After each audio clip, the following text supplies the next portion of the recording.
ఏమై ఉంటుంది మరి ఆంతర్యం? బీజేపీ వాళ్ళు అవుట్ అండ్ రైట్‌గా మార్వాడీలకు సపోర్ట్ చేయడానికి కారణం ఏమై ఇప్పుడు సరి అయిన ప్రశ్న వచ్చింది నాకు. నాకు కావాల్సిన ప్రశ్న వచ్చింది. ఎందుకనంటే వాళ్ళ పాలసీ ఈ దేశాన్ని హిందూ రాష్ట్రంగా మార్చటం. మీరెవరైతే తిడుతున్నారో తెలంగాణ శ్యామ్‌ని చంపుతామని, తెలంగాణ శాంసన్ అని, ఆయన తమిళ్ శాంసన్ అని ఇట్లా రకరకాలుగా మా అధికార ప్రతినిధి తెలంగాణ శ్యామ్ మీద దుష్ప్రచారం చేస్తున్నారో హ్మ్. వీళ్ళందరూ ఆర్ఎస్ఎస్, బీజేపీ ఐడియాలజీతో పనిచేసేవాళ్ళు.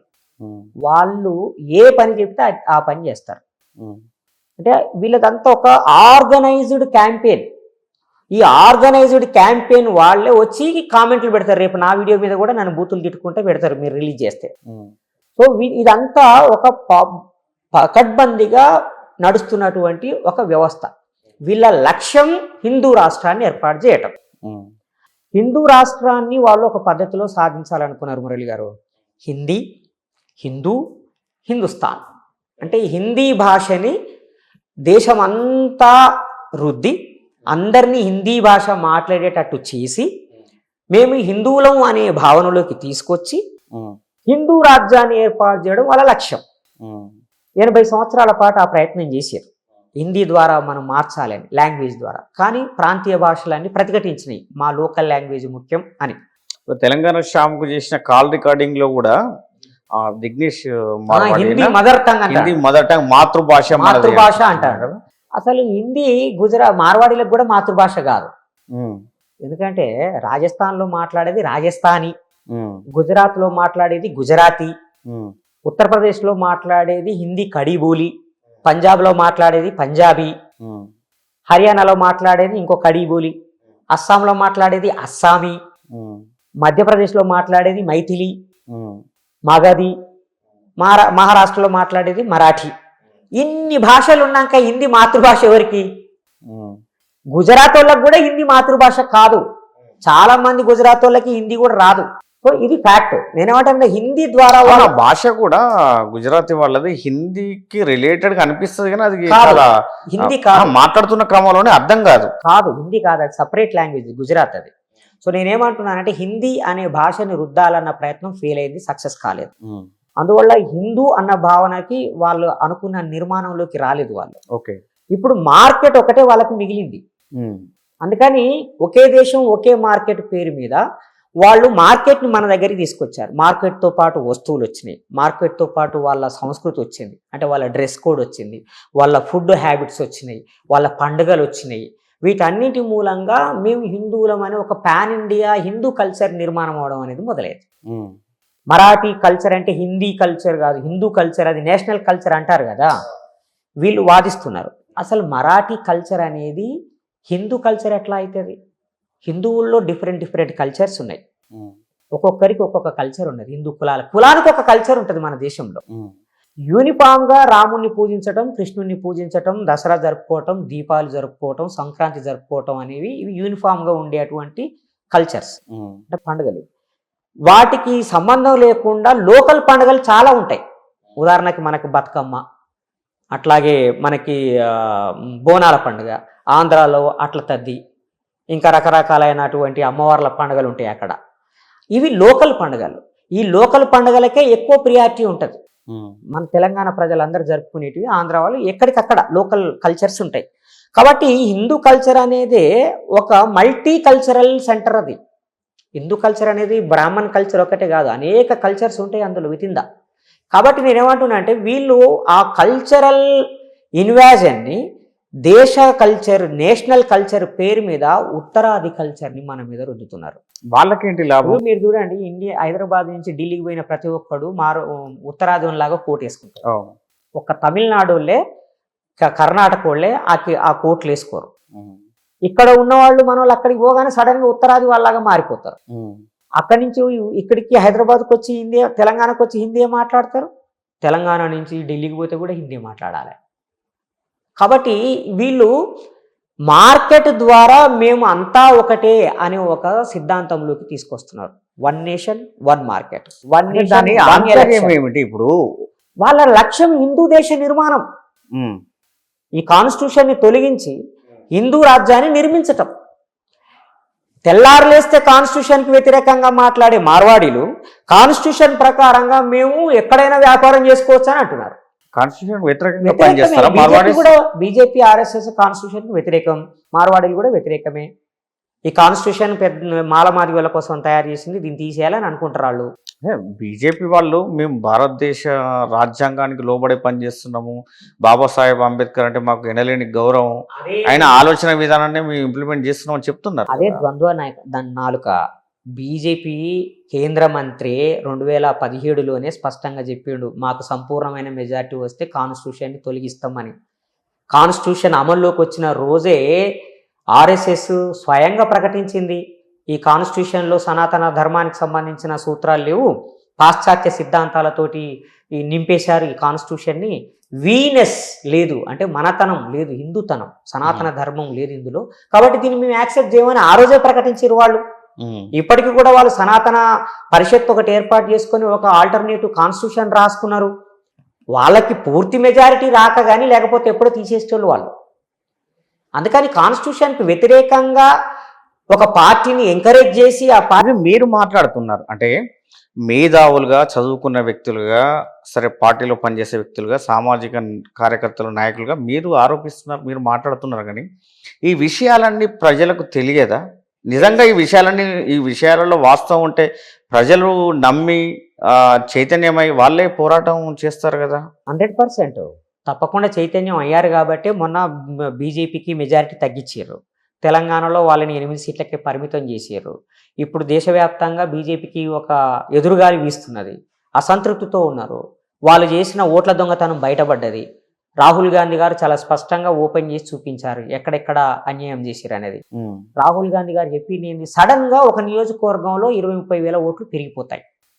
సడన్ గా మహాదేవపుర కాన్స్టిట్యున్సీలో 1,00,000 ఓట్లు కొత్తగా నమోదైనాయి. దాని మూలంగా ఆ కాన్స్టిట్యున్సీలో బీజేపీ గెలిచిందని ఆయన సాక్ష్యాధారాలతో చూపించిండు. ఒకటే ఓట్లో ఒక ఇంటి నెంబర్ మీద 100 ఓట్లు ఉన్నాయి, ఇది ఎట్లా సాధ్యమైందని అడిగిండు. దానికి సమాధానం చెప్పాలి కదా.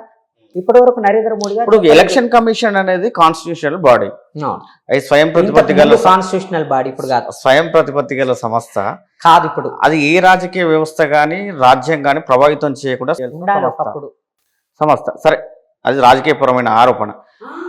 అలాంటి సంస్థను ఇప్పుడు నరేంద్ర మోడీ గారు బీజేపీ ప్రభుత్వం ప్రభావితం చేస్తారు. 2023లో appointment of chief election commissioners and election commissioners bill తీసుకొచ్చారు, దాన్ని ఆమోదించుకున్నారు. 2024లో దాన్ని ఆమోదించిన చట్టం ప్రకారంగానే ఎలక్షన్స్ జరిగినాయి.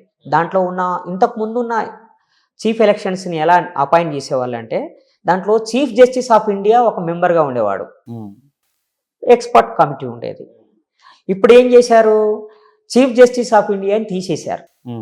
ప్రధానమంత్రి, అదేవిధంగా లా మినిస్టరు లేదా క్యాబినెట్ నుంచి ఒక మినిస్టరు, ప్రధాన ప్రతిపక్ష నాయకుడు, ముగ్గురు ఉన్న ఒక కమిటీ చీఫ్ ఎలక్షన్ కమిషనర్ని అదేవిధంగా ఎలక్షన్ కమిషనర్స్ని అపాయింట్ చేస్తుంది. మరి చీఫ్ జస్టిస్ ఆఫ్ ఇండియా ఎందుకు లేడు? దాంట్లో ఉన్న బిల్లులో ఉన్న ఆ చట్టంలో ఉన్న ఇంకొక లోపం ఏంటంటే, ఈ ముగ్గురులో ఏ ఒక్కరు లేకపోయినా వాళ్ళ ఒపీనియన్ని నెగిటివ్గా తీసుకోవాల్సిన అవసరం లేదు. అంటే ఏంది, ప్రధాన ప్రతిపక్ష నాయకుడు నేను అభిప్రాయాన్ని పరిగణలోకి తీసుకోవాల్సిన అవసరం లేదు. ఆ మీటింగ్కి రాకపోయినా అతను ఒపీనియన్ డిఫరెంట్గా చెప్పినా మైనారిటీయే కదా. సో థర్డ్ మెంబర్ యొక్క ఒపీనియన్కి వాల్యూ లేదు. కాబట్టి ప్రధానమంత్రి, క్యాబినెట్ మినిస్టర్లో ఒకరు, బహుశా హోమ్ మినిస్టర్ అయి ఉంటాడు. ఆటోమేటిక్గా అధికార పార్టీ మినిస్టర్ అయి ఉంటారు. ఇప్పుడు వాళ్ళు అపాయింట్ చేసుకున్నారు. ఎలక్షన్ కమిషనర్లుగా నియమించబడ్డ వాళ్ళందరూ ఐఏఎస్ ఆఫీసర్లు, సివిల్ సర్వెంట్స్, వాళ్ళు ఇండిపెండెంట్గా పనిచేయాలి. కానీ నేను చీఫ్ ఎలక్షన్ కమిషనర్ కావాలని కోరిక ఉన్న అధికారులు నరేంద్ర మోడీకి అనుకూలంగా పనిచేస్తున్న వాళ్ళు ఉన్నారు. ఏకంగా బీజేపీ నాయకుల్లాగానే వాళ్ళు కూడా మాట్లాడుతున్నారు.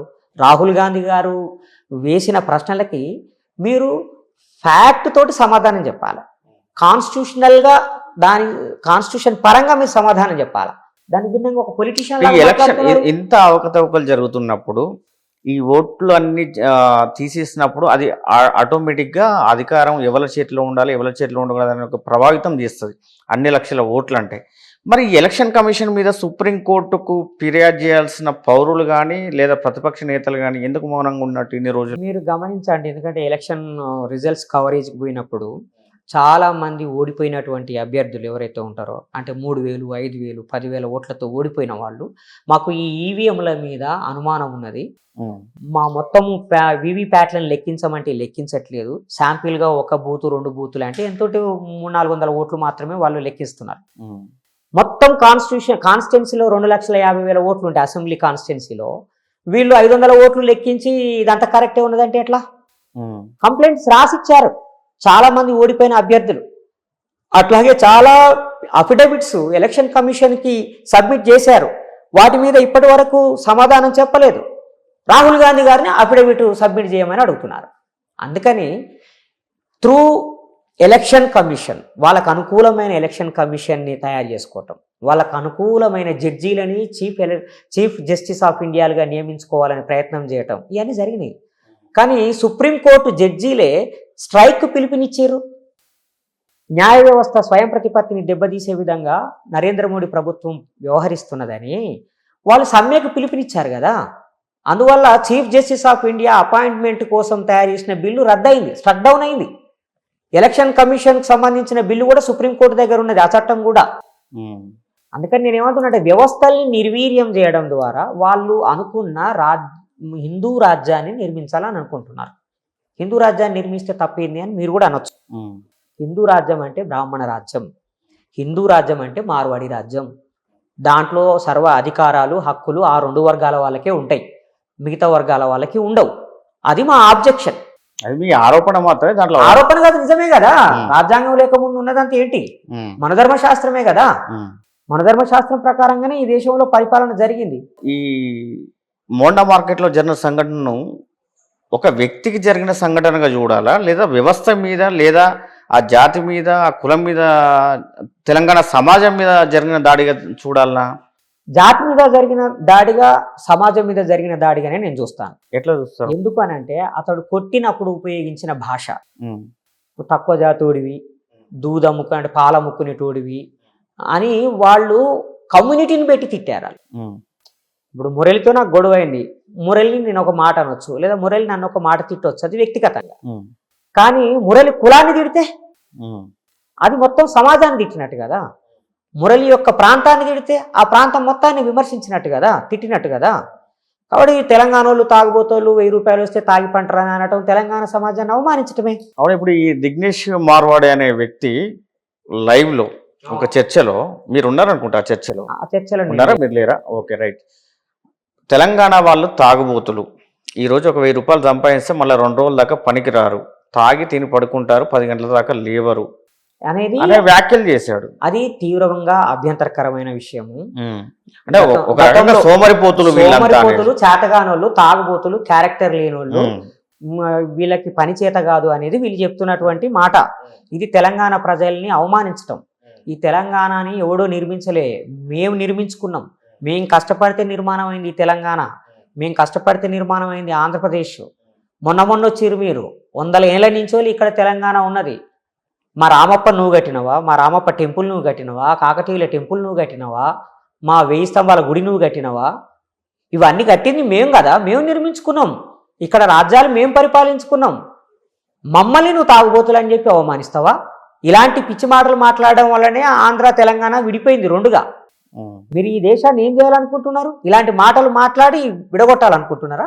మా ఆత్మగౌరవాన్ని గాయపరిచి మీరు రివర్స్ లో వాళ్ళు విడగొడుతున్నారని మీరు అంటున్నారు, వాళ్ళేమో మీరు కులాల పేరు మీద, మతాల పేరు మీద చిచ్చు పెట్టి మీరు విడదీస్తున్నారని వాళ్ళు విడగొడుతున్నది. వాళ్ళు విడగొట్టే భాష వాడింది ఎవరండి?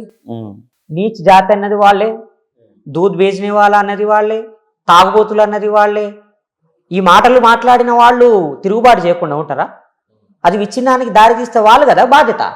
మమ్మల్ని ఎందుకు అంటున్నారు? కలిసిమెలిసి బతకాలనుకునేవాడు విడగొట్టే మాటలు మాట్లాడతారా? అలాంటి మాటలు మాట్లాడేది కాబట్టే తెలంగాణ ఆంధ్ర 2గా విడిపోయింది. మరి రేపు మరి ఇంకా మీరు ఏం చేయాలనుకుంటున్నారు? ఈ సమాజాన్ని విచ్ఛిన్నం చేయాలనుకుంటున్నారా? నిజంగా విచ్ఛిన్నవాదులు మీరు, మేము వేర్పాటువాదులం కాదు, మేము తెలంగాణవాదులం.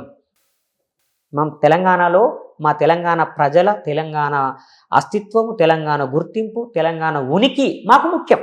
మీరు తెలంగాణ వాదులుగా ఈ మార్వాడి గో బ్యాక్ అనే కల్చర్ ఉద్యమం దీన్ని ముందుకు తీసుకెళ్ళి అసలు దీని ద్వారా మేము ఏం సాధించాలనుకుంటున్నారు? మంచి ప్రశ్న. తెలంగాణ ప్రజానికానికి మేము కోరుతున్నది ఒకటే, విజ్ఞప్తి చేస్తున్నాం తెలంగాణ ప్రభుత్వానికి, తెలంగాణ సమాజానికి. మేము ఏం కోరుతున్నామంటే తెలంగాణ పరిరక్షణ చట్టం కావాలి, తెలంగాణ స్థానికుల వ్యాపార పరిరక్షణ చట్టం. ఉమ్, అట్లాగే తెలంగాణ ఏతరులు తెలంగాణలో భూములు కొనకుండా ఒక చట్టం. ఉమ్. అట్లాగే తెలంగాణలో పెట్టే పరిశ్రమ సాధ్యమయ్యే పనేనా తెలంగాణ ఏతరులు తెలంగాణలో భూములు కొనకుండా చట్టం పోరాడితే చేయడం అనేది? సాధ్యమే. ఇప్పుడు నార్త్ ఈస్ట్ రాష్ట్రాలు దానికి రాజ్యాంగం ఒప్పుకుంటుందా అని? ఆర్టికల్ 371 ప్రకారంగా స్పెషల్ ప్రొవిజన్స్ ఉండాలి మనకి. కాన్స్టిట్యూషన్ ప్రకారంగా 371D ప్రకారంగా మనకు స్పెషల్ స్టేటస్ వచ్చే అవకాశం ఉంది, స్పెషల్ ప్రొవిజన్స్ తయారు చేసుకునే అధికారం మనకున్నది. ఉమ్, మీరు చేయండి. ఇప్పుడు తెలంగాణ పోరాటం ఎందుకు చేశాము? మా భూములు మాకే అని చేశాం. ఉమ్, ఈరోజు రియల్ ఎస్టేట్ పేరు మీద, అభివృద్ధి పేరు మీద బయట రాష్ట్రాల నుంచి వచ్చిన వాళ్ళు వేల ఎకరాలు కొనేశారు. 1500 ఎకరాలు, 2000 ఎకరాలు, 3000 ఎకరాలు కొనేస్తున్నారు. ఉమ్, తెలంగాణ వాడికి భూమి లేకుండా అయిపోయింది. తెలంగాణ వాడు గుంట జాగ కొనలేని పరిస్థితి వచ్చింది. మరి తెలంగాణ రాష్ట్రం తెచ్చుకునేది ఎందుకండి? ఉమ్, తెలంగాణలో మా భూములు మాకు కావాలని మీరు ధరలు పెంచి మా అంతా మీరే కొనేసుకున్నారు. ఎస్సీ ఎస్టీల దగ్గర ఉన్న అసైన్డ్ భూములు మీరే లాగేసుకుంటున్నారు. మరి ఇక తెలంగాణ ప్రజలకు భూములు ఉండొద్దా? మీ ఫామ్ హౌస్ల కోసం మీకు 100 ఎకరాల ఉమ్, మొత్తం హైదరాబాద్ చుట్టూతా ఉమ్, ఆలేరు వరకు భూములు కొన్న వాళ్ళలో మార్వాడీలు ఎంతమంది ఉన్నారు, బయటోళ్ళు ఎంతమంది ఉన్నారు, స్థానికులు ఎంతమంది ఉన్నారో లెక్కలు చెప్పాల్సిన బాధ్యత రేవంత్ రెడ్డి గవర్నమెంట్ మీద ఉన్నది.